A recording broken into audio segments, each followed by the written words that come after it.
Baik, terima kasih kepada Ibu yang sudah menyampaikan pertanyaannya. Saya ingin menjawab dari satu kisah ya, seorang ibu. Kalau tidak salah hari Rabu kemarin, hari Rabu minggu lalu, saya ketemu seorang ibu. Dia bercerita begini.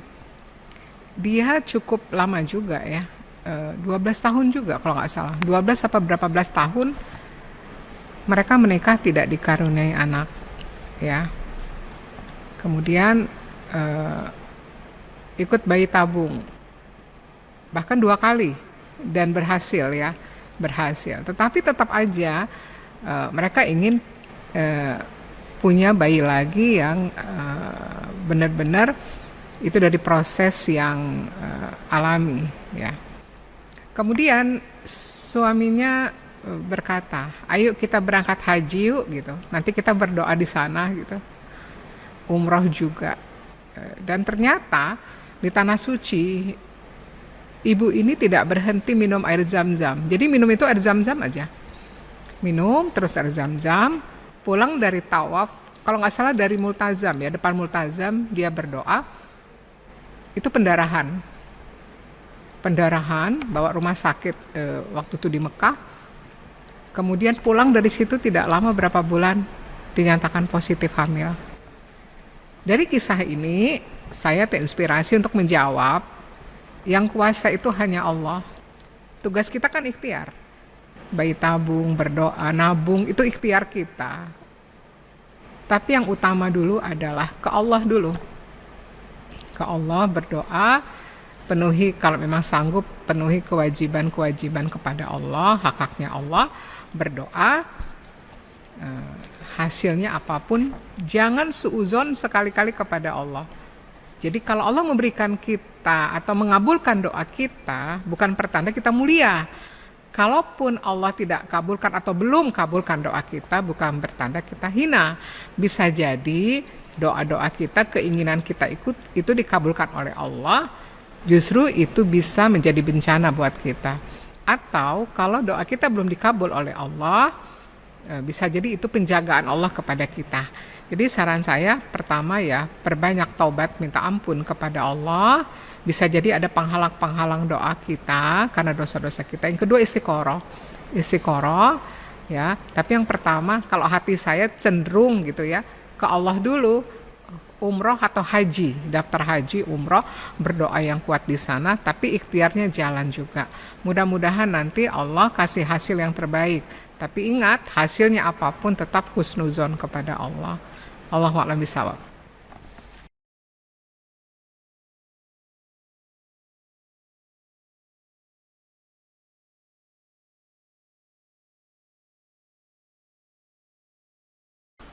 Baik, terima kasih ya Ibu. Dari pertanyaan ini, bagi siapapun mewakili pertanyaan-pertanyaan yang lain ya, kemungkinan besar kita pasti terpancing mensikapi orang-orang yang menurut kita adalah mengganggu, ya mengganggu, menjadi masalah, itu biasanya seperti itu. Nah kita terpancing. Nah gimana Allah sudah beritahu kepada kita di Al-Furqan ayat 20, sungguh sesamamu cobaan bagi sebagian yang lain. Maukah engkau bersabar, kata Allah. Bersabar.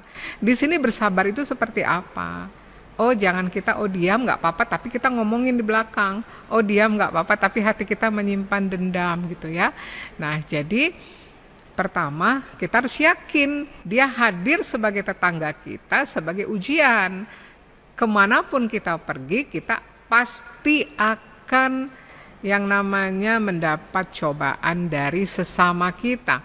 Nggak usah di luar rumah, di dalam rumah aja diuji oleh pasangan, oleh anak, iya kan, oleh orang tua, mertua, sepupu, besan, apapun itu di lingkungan keluarga inti. Apalagi dengan teman atau tetangga kita. Nah, jadi Allah berfirman mau nggak bersabar gitu. Sabar itu kan berarti menahan. Udah menahan, jangan dikeluhkan lagi, jangan diomongin lagi kepada orang lain ya. Kemudian jangan kita eh, mensikapinya dengan sikap yang salah, dengan dosa lagi. Dengan dosa lagi misalnya kita ngomongin dia lagi, kemudian kita menyimpan dendam gitu ya, dan seterusnya. Bagaimana, apa yang harus kita lakukan? Tetap aja berbuat baik gitu. Kalau ada hal yang perlu ditabayunkan, ditabayunkan gitu. Sebetulnya kita kasihan dengan orang seperti itu. Kenapa? Kalau dia sudah bergibah gitu ya, sudah memfitnah, sebetulnya kan dia mentransfer pahalanya kepada kita. Justru di sini adalah hikmahnya, kalau kita berbicara akhirat ya, hikmahnya adalah saya menabung pahala seperti Imam Hasan Al-Basri menabung pahala dari kejahatan orang, keburukan orang kepada dirinya ya, karena dia sudah berbuat zolim. Kasihan justru seperti itu. Nah, masalah dia diperlihatkan oleh Allah keburukannya, oh jangan pula kita ikut-ikutan di sana, apalagi hati kita rasain lo gitu. Nah itu kan kayaknya kita tuh puas gitu ya kalau orang itu dapat masalah, kalau dia itu ke kitanya buruk perilakunya. Nah inilah ujian hati yang luar biasa bagi siapapun ya. Nah dia meremehkan orang gini loh. Kalau kita berbicara tentang teori penyakit hati, dilihat dari gejala ini betul. Orang yang meremehkan orang itu dia sombong, ya kan? Dia ujub, ya, kepo, pengen tahu urusan orang. Itu bisa unsur-unsurnya nanti kedengki, tajasus, cari-cari informasi, nanti digibahi. Kalau lihat dari gejalanya, orang ini memang dia ada penyakit hati. Tetapi fokus kita bukan menilai orang. Dia mah orangnya sombong, soalnya suka meremehkan orang. Dia mah orangnya kepo, pengen tahu urusan orang, tajasus. Kita bukan di situ wilayahnya, bukan menilai orang, ya. Tetapi ini menjadi bahan introspeksi diri. Jangan-jangan orang ini hadir dalam kehidupan saya sebagai teguran dari Allah. Jangan-jangan saya selama ini punya juga penyakit hati. Ya, jadi Allah menegur kita di Al-A'raf 168, Allah menguji kita dengan yang buruk, yang baik, itu sebagai teguran supaya kita kembali ke jalan yang benar kepada Allah.